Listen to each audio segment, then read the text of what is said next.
이재명 후보는 연일 재판에도 출석을 하고 있습니다. 오늘은 선거법 위반 사건 상고심 재판부가 정해졌습니다. 대법원까지 갔는데 이거를 대법원 전원합의체 판단을 받게 된다고요? 네, 오늘 오전에 이재명 대표의 공직선거법 대법원 상고심 사건이 전원합의체에 회부됐다는 사실이 알려졌습니다.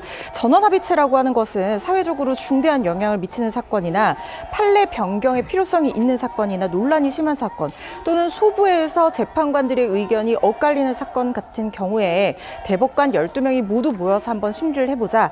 그래서 어떤 정확한 기준을 설치하거나 기존 판례의 입장을 변경하는 결론을 내려보자. 이런 취지가 있을 때 이루어지는 그런 판단이라고 보시면 되는데요.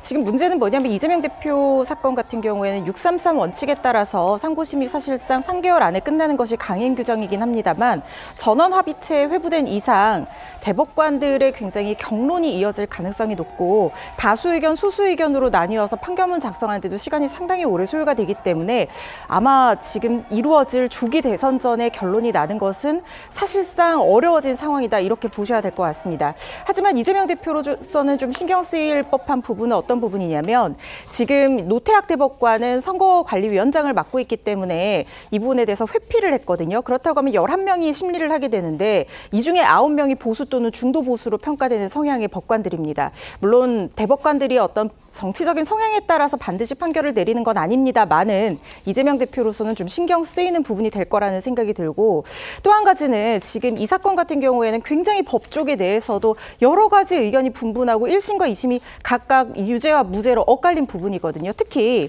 주관적 인식의 영역이 과연 어디부터 어디까지냐 이 부분에 대해서 재판부의 의견이 상당히 갈렸습니다.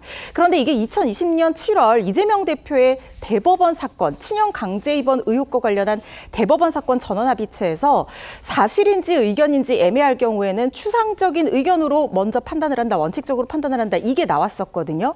아마 이번 전원합의체에서는 이 기존 전원합의체 입장까지 다 포함해서 사실인지 아니면 인식인지 이 부분에 대해서 좀 명확한 기준을 내릴 거라는 생각이 들거든요.